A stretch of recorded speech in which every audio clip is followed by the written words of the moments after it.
Hello and welcome. I hope you enjoy watching my process. Today, I'm decorating a chimp.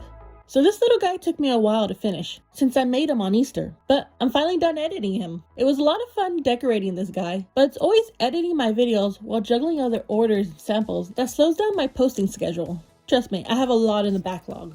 Anyways, this guy actually has a lot of steps to him to complete. But when I do complex designs like this, it's really all just about breaking down the design into simple steps to uncomplicate it.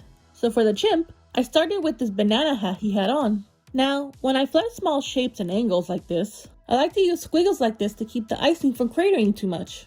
And sometimes, I miscalculate where I'm supposed to place the squiggles, or I think that the cookie doesn't need them, and then the icing ends up dipping anyways. So that was a bit of a ramble. So the next step I'm doing is outlining all of his skin with this tan color that I think I made a bit too dark. But later on, I was able to fix and improve upon the color with some shading to hide the mistake. What do I mean when I say I made this color too dark? Well, that I added too much brown to the tan shade I was going for. Okay, let's stop talking about this topic. And of course, I can't forget about my icing squiggles, or more like lines and circles that I placed here. As you'll see, the reason I flooded the banana and skin first was because both of these have shading that I'll place once dried.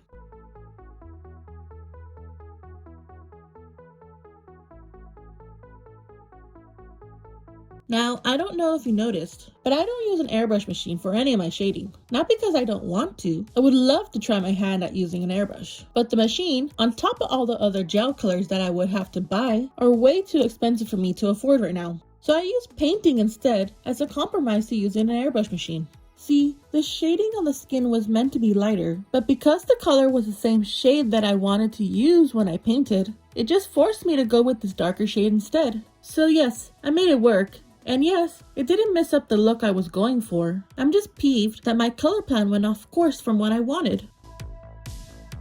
Anyways, enough about that subject, as it seems I could go on and on about it. Now here I'm outlining for the sunglasses. I had also had a brief thought of putting these colors on the base flat I'll be using below instead, with the black outline being on top.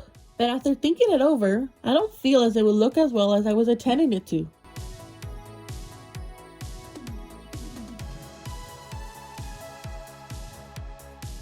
I love how the green and fuchsia blends in so well with the tan and yellow of the cookie. Plus, the interchanging stripes of colors on the party hone really soften the design's look. The only thing left that's green is the chimp's bow. Well, no, that's not right. There's one last thing that has green. Well, green, fuchsia, and yellow are the last colors that's left for this cookie design. And black. Can't forget the black. Also, please ignore how the Easter eggs are turning out. The paper kept moving too much. And I also regret making the single color stripes at an angle instead of a straight line. I ended up redoing all of the eggs over off screen. Now with my edible pen, I'm going to outline all the inner black lines I have left, which are the outlines of the banana, the swirls and lines for the party horn, the shading for the glasses. I have to make sure I don't mess up his grin and inner ear shading, plus the bow lines too. Alright, almost done. Well, not really, like about a third left. Not including all the other cookies of the same design that I also have left to do. So here I'm starting from the bottom so that these tufts of fur rest on top of the others and don't ruin my flow with icing. Same as the other side, except this time I'm piping upside down. While I'm on the topic of the chimp's fur, what do you think?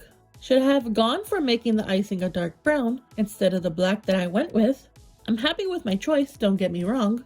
It's just one of those what-if questions that you ask yourself sometimes, you know? Okay, now let's flood the rest of the chimp's fur so I could get to the next step of the design, which I decided to go with the sunglasses. And here's another time I regret piping the design upside down. I just noticed that I'm going to be saying that a lot. It's not that I'm piping upside down, well, that's a part of the problem I have. But it's on top of having to pipe icing so far away from my body so that my long form video shots look good. I'm thinking about recording a bit closer, but I've already recorded a lot more videos at this height before I had this thought. So we'll see if I implement this thought after about 5 more long form videos. I'm glad that I'm getting better at recording my voice, that you're able to hear me ramble and complaining now. See? These Easter eggs look way better, right? Redoing all 15 eggs was the right choice. Yep, everything's going fine. But when did my hand do that? I think it was when I was turning the cookie for the Easter egg placement shot. How did I not notice the black icing on my hand? Let's quickly finish that mistake. And now back to the rest of the outline on the other side of the bow, with the egg outline being the last one and done. Now to finish 14 more. Thank you for watching. Please don't forget to like and subscribe. See you next time.